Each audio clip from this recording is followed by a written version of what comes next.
گزشتہ جمعہ المبارک سے کچھ چیزیں بتائی تھیں، آج پھر یاد دہانی کے لیے عرض کرنی ہے۔ ذی الحج ہمارے اسلامی سال کا آخری مہینہ ہے اور محرم الحرام اسلامی سال کا پہلا مہینہ ہے۔ محرم الحرام میں یعنی اسلام کے اسلامی سال کا پہلا مہینہ، اس میں قربانی سے آغاز کیا گیا ہے، اور وہ قربانی نبی رحمت صلی اللہ علیہ وسلم کے خاندان نے دی ہے۔ ذی الحج بھی اسلامی سال کا مہینہ ہے اور آخری مہینہ ہے، اس میں بھی قربانی دی گئی ہے، اور وہ بھی ایک نبی کے فرزند ارجمند کی قربانی دی گئی ہے۔ اگر آپ اسلام کی ہسٹری کو پڑھیں تو یقیناً کوئی دن ایسا نہیں ہوگا جس میں کسی کی شہادت نہیں ہوگی، کسی کی قربانی نہیں ہوگی، کسی نے امتحان نہیں دیا ہوگا، کوئی ایسا دن نہیں گزرا ہوگا۔ کسی نہ کسی شخصیت نے کسی نہ کسی دن، کسی مہینے میں، کسی لمحے، کسی گھنٹے میں دین متین کے لیے قربانی ضرور پیش کی ہوگی، اور یہ جس طرح کا انسان کا لیول ہوتا ہے اسی طرح کی قربانی انسان سے مانگی جاتی ہے۔ اب دیکھیں، ایک عام بندے کی قربانی اور ایک اللہ تعالیٰ کے پیغمبر کی قربانی، اتنا بڑا فرق ہے۔ پہلے جو انبیاء کرام گزرے ہیں ان کے بارے میں مورخین نے لکھا ہے کہ ان کو درختوں کے ساتھ باندھ کے ان کے مقدس جسموں پہ آرے چلائے جاتے تھے، اور یوں گھوڑوں کے ساتھ یا اونٹوں کے ساتھ ان کے جسم کو اس طرح باندھ کے پھر ان کو آگے دوڑاتے اور ان کو اس طرح چیل کے رکھ دیا جاتا۔ لیکن اس کے باوجود انہوں نے اللہ تعالیٰ کا دیا ہوا دین نہیں چھوڑا ہے۔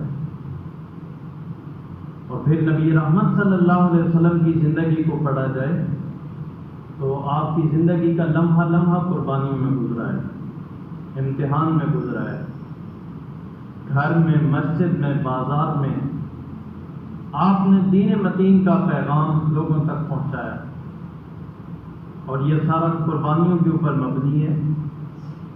کہیں آپ کے اوپر اوجریاں ڈالی گئیں، کہیں راستے میں تکلیفیں دی گئیں، کہیں کافروں نے راستے میں کنویں کھود رکھے تھے کہ اس میں گریں گے،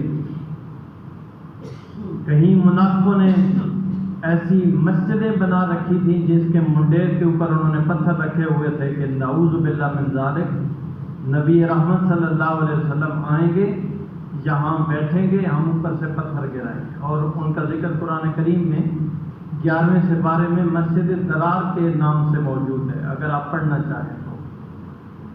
بعض اوقات اب بھی بعض شہروں میں مساجد سے منع کیا جاتا ہے کہ مساجد میں نہیں جانا ہے، تو اس میں ایک وجہ بیان کی جاتی ہے جہاں پہ نبی رحمت صلی اللہ علیہ وسلم کی ذات اقدس کے متعلق کچھ ایسی گفتگو اور ایسے تبصرے کیے جاتے ہیں جس کی وجہ سے ایسی مساجد میں جانے سے منع کیا گیا ہے، کیونکہ انہوں نے بھی یہ مسجد بنائی تھی تو اللہ تعالیٰ نے نبی رحمت صلی اللہ علیہ وسلم کو آگاہ فرما دیا تھا، اے محبوب آپ نے ادھر نہیں جانا ہے، انہوں نے یہ سارا پلان بنا رکھا ہے، آپ کو اس لیے بلا رہے ہیں، اس جگہ پہ بٹھائیں گے، اوپر منڈیر پہ پتھر رکھا ہوا ہے، وہ گرائیں گے اور آپ کو وہ ختم کرنا چاہتے ہیں۔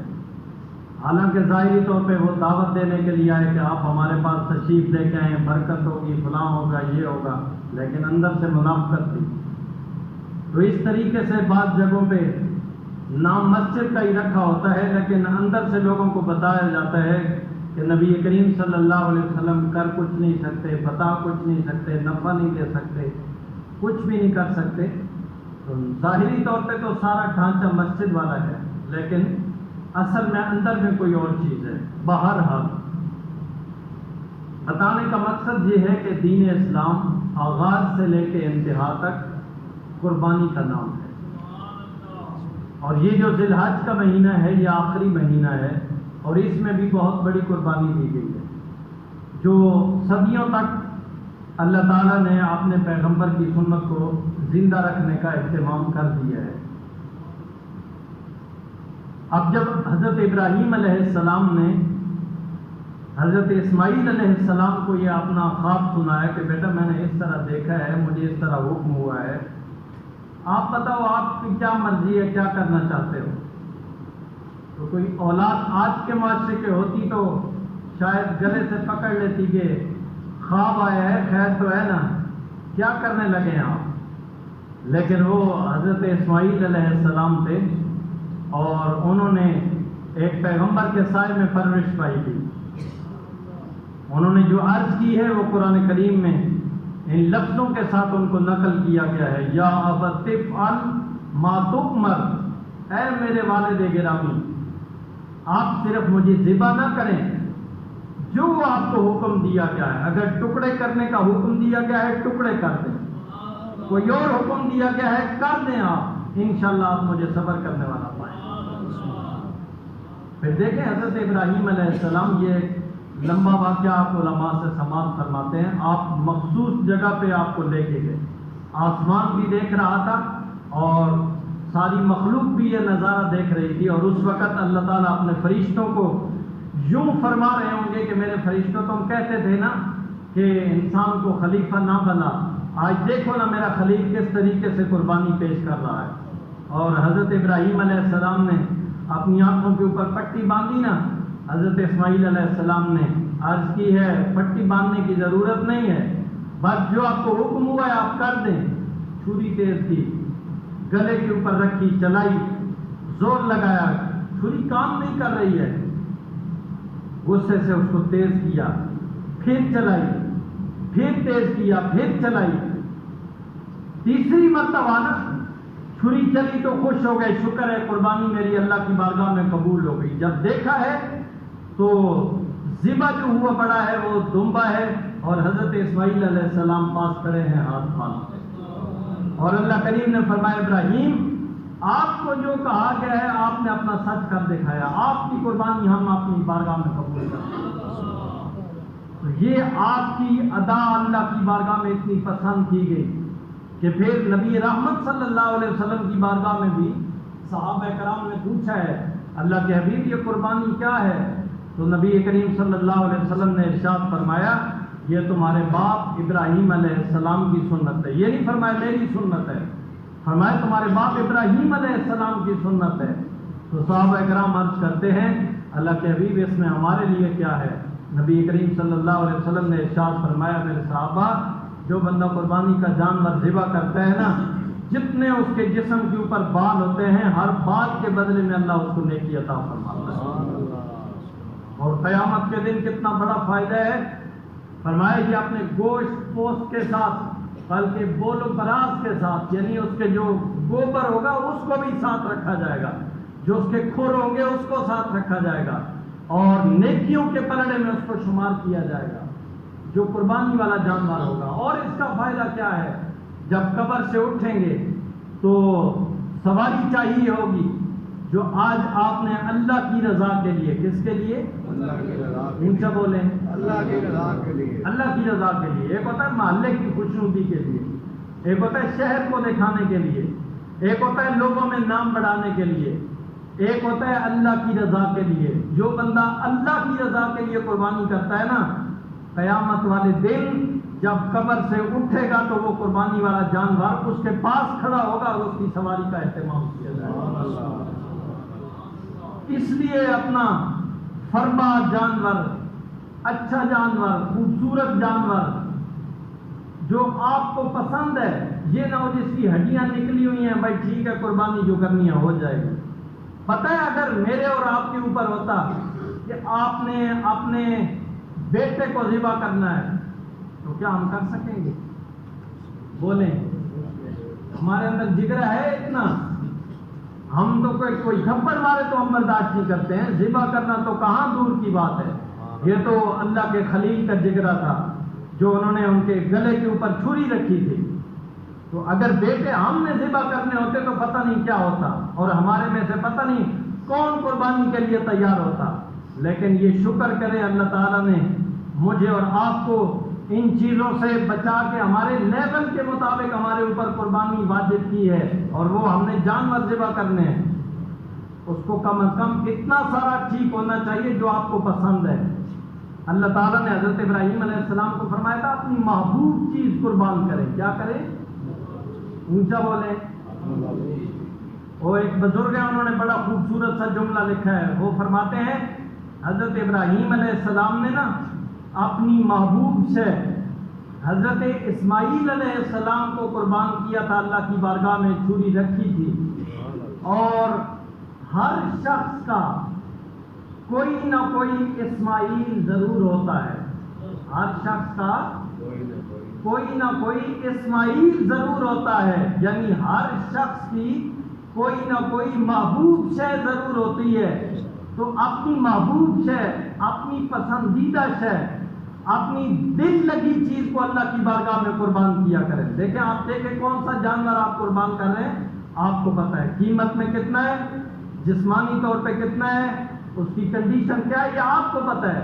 اللہ کی رضا کے لیے آپ قربان کر رہے ہیں، اور اللہ تعالیٰ فرماتا ہے میرے تک تمہاری قربانی کا گوشت، خون یہ نہیں پہنچتا ہے، بلکہ وَلَٰكِن يَنَالُهُ التَّقْوَىٰ مِنكُمْ، تمہارا تقویٰ میری بارگاہ تک پہنچتا ہے، تمہارا خلوص میرے تک پہنچتا ہے، تمہاری لگن، تمہاری محبت، تمہاری اندر کی کیفیت میرے تک پہنچتی ہے۔ تم کس کیفیت میں قربانی کر رہے ہو؟ لوگوں کو تو دکھانے کے لیے، محلے میں خوشنودی کے لیے، مشہوری کے لیے، کس چیز کے لیے؟ اگر میری رضا کے لیے کر رہے ہو تو پھر خوشخبری ہے تمہارے لیے۔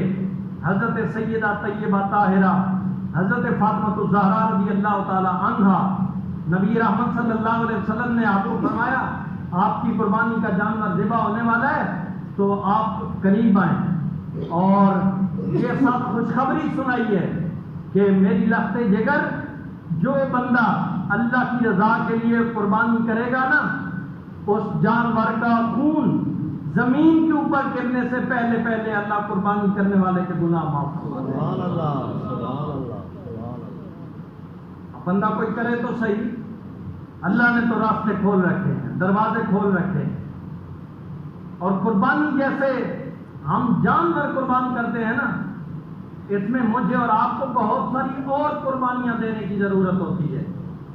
وہ یہ ہے کہ ہمارے دل میں حسد ہے، کینہ ہے، بغض ہے، یہ گندی بیماریاں ہمارے یہ دل بھرے پڑے ہیں، ان کو بھی ہم نے قربان کرنا ہے۔ یہ نہیں ہے صرف ہم نے قربان کرنا ہے، اور اس کے ساتھ ساتھ یہ بھی یاد رکھیے گا کہ صرف قربانی کا جانور حلال ہونا ضروری نہیں ہے۔ یہ بات زیادہ دھیان سے سنیے گا، قربانی کا جانور صرف حلال ہونا اس جانور کا ضروری نہیں ہے، جس پیسے کے ساتھ آپ قربانی کا جانور خرید کے لے آ رہے ہیں اس پیسے کا حلال ہونا بھی ضروری ہے۔ بات سمجھ آئی ہے؟ ایسے نہ ہو کہیں رشوت کے پیسے اکٹھے کر کے قربانی کا بڑا جانور لے کے آپ ذبح کر رہے ہو، ثواب کی امید نہیں رکھنی۔ سود کا کاروبار کر کے قربانی کا بڑا جانور لے آئے ہو، ثواب کی امید نہیں رکھنی۔ بات سمجھ آ رہی ہے؟ صرف قربانی والا جانور حلال ہونا ضروری نہیں، جس پیسے سے خرید کے لے آنا ہے اس پیسے کا بھی حلال ہونا ضروری ہے۔ اور جب آپ قربانی کا جانور ذبح کرتے ہیں، کچھ چیزیں آپ کو عید سے پہلے پہلے بتا دی جائیں گی، پھر آپ بھول جائیں گے، جس طرح چھری کا تیز کرنا، جانور کو پانی پلانا، دوسرے جانور جیسے ایک ذبح گاہ بنی ہوتی ہے تو بہت سارے جانور اس کے پاس کھڑے ہوتے ہیں۔ ایک دفعہ ایسے ہوا تو نبی رحمت صلی اللہ علیہ وسلم نے سختی کے ساتھ منع فرمایا کہ تمہیں پتہ نہیں ہے جانور کو کتنی تکلیف ہوتی ہے، چھری تیز ہونی چاہیے، دوسرے جانور کے سامنے کسی جانور کو ذبح نہیں کرنا ہے، بہت زیادہ تکلیف ہوتی ہے، اپنے اندر احساس پیدا کریں۔ اس طریقے سے بہت ساری چھوٹی چھوٹی چیزیں ہیں۔ بہرحال آپ اس کا گوشت بنائیں گے، گوشت کے کتنے حصے کرتے ہیں؟ کتنے؟ 3 حصے کرتے ہیں۔ ایک حصہ اپنے گھر والوں کے لیے، ایک حصہ رشتہ داروں کے لیے اور دوست احباب کے لیے، ایک حصہ غریب، مسکین، یتیم اور ایسے مستحق لوگوں تک آپ نے پہنچانا ہے۔ یہ 3 حصے ہیں۔ اب 3 حصے جس کیٹیگری کے لیے رکھے گئے ہیں ان کے لیے آپ استعمال کریں۔ بعض اوقات سوال کیا جاتا ہے سارا گوشت رکھ سکتے ہیں؟ پہلے سالوں میں جب قربانی ہوتی تھی تو نبی کریم صلی اللہ علیہ وسلم نے منع فرما دیا تھا کہ 3 دنوں سے زیادہ گوشت آپ نہیں رکھ سکتے ہیں، لیکن بعد میں قربانی موخر ہو گئی، مسلمانوں کے حالات ٹھیک ہو گئے تو نبی کریم صلی اللہ علیہ وسلم نے ارشاد فرمایا ٹھیک ہے آپ رکھ سکتے ہیں بعد میں بھی۔ اور اگر ساری قربانی کا گوشت، ایک بندہ ایسا ہے جس کو پتہ ہے سارا سال میں گوشت نہیں خرید سکتا ہوں، بہت غریب آدمی ہے، قربانی کر کے قربانی کا سارا گوشت رکھنا چاہے رکھ سکتا ہے۔ ایک بندے کو پتہ ہے میں سال میں کتنی مرتبہ گوشت استعمال کرتا ہوں، کھاتا ہوں، کوشش کرے کہ زیادہ تر لوگوں تک قربانی کا گوشت پہنچائے جو اس کے مستحق لوگ ہیں۔ ہمارے اکثر مستحق لوگ محروم رہ جاتے ہیں، اور جو پیشہ ور لوگ ہیں جو آپ سے گوشت تو لے جاتے ہیں اور بعد میں شام کو جا کے بیچ دیتے ہیں، ایسے کرتے ہیں نا بہت سارے لوگ، پتہ نہیں آپ کو پتہ ہے یا نہیں، میں نے ایسے لوگوں کو دیکھا ہے۔ ایسے پیشہ ور لوگوں کو بچا کے اپنے محلے میں دیکھیں، اپنے شہر میں دیکھیں، جو لوگ ہاتھ نہیں پھیلاتے، آپ کے گیٹ پہ نہیں آتے، آپ تک پہنچ نہیں سکتے، ان تک، ان کے گھر تک پہنچائیں، اور لازمی نہیں ہے 3 بوٹیاں اس ٹرے میں رکھ کے بھیج دیں۔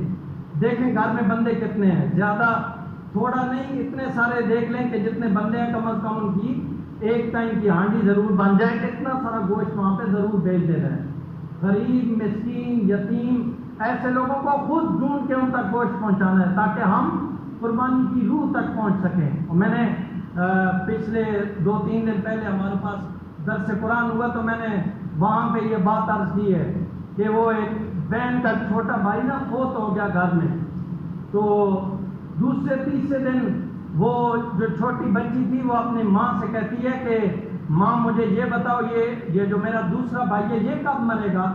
تو ماں کہتی ہے بیٹا خیر تو ہے نا، بھائی تو بہنوں کے بھرم ہوتے ہیں، بھائی تو بہنوں کا مان ہوتے ہیں، تو کیا کہہ رہی ہے کہ دوسرا بھائی کب مرے گا؟ کیوں کہہ رہی ہے یہ؟ تو دھیان سے سنیے گا یہ بات ابراہیم خلیل مسجد والوں، یہ اپنے پلے باندھ لیجیے گا، قربانی آپ کرو گے لیکن کہیں قربانی کی روح سے معروم نہ رہ جانا۔ وہ چھوٹی بچی اپنی ماں سے کہتی ہے ماں پورا سال کبھی ہم نے جی بھر کے کھانا نہیں کھایا ہے، جب میرا یہ بھائی مرا ہے نا تو رشتے دار گھر سے کھانا پکا کے لے آئے ہیں، اڑوس پڑوس سے لے آئے ہیں، تو یہ 3 دن کم از کم ہم نے جی بھر کے کھانا تو کھا لیا ہے نا، بھائی مرے ہے تو یہ انہوں نے ہمارے پاس یہ کھانا بھیجا، پہلے تو سال میں کبھی بھی نہیں بھیجا، اس لیے میں کہہ رہی ہوں کہ ایک بھائی مرے ہے تو جی بھر کے کھانا کھایا، پوچھ رہی ہوں کہ دوسرا بھائی کب مرے گا تو جی بھر کے کھائے۔ تو کوشش کرو ایسے مستحق لوگوں کو ڈھونڈ کے ان تک گوشت پہنچاؤ۔ اور آخر میں کھال کا مسئلہ ہوتا ہے تو یہ آپ غریب لوگوں کو دے سکتے ہیں، لیکن میں آپ کو یہ پیغام دینا چاہوں گا کہ اس کے اب زیادہ جو مستحق ہیں وہ آپ کے دینی مدارس ہیں، جن کا نظام آپ کے ان مطلب زکوٰۃ، عشر اور یہ جو کھالوں کا موقع آتا ہے ان کے ساتھ ان کی معاونت ہوتی ہے۔ اب بھی تقریباً ہمارے 11 ادارے جو ہیں وہ رننگ میں ہیں، وہاں پہ کلاسیں چل رہی ہیں اور سینکڑوں کی تعداد میں بچے وہاں پہ تعلیم حاصل کر رہے ہیں۔ پہلے بھی آپ ابراہیم خلیل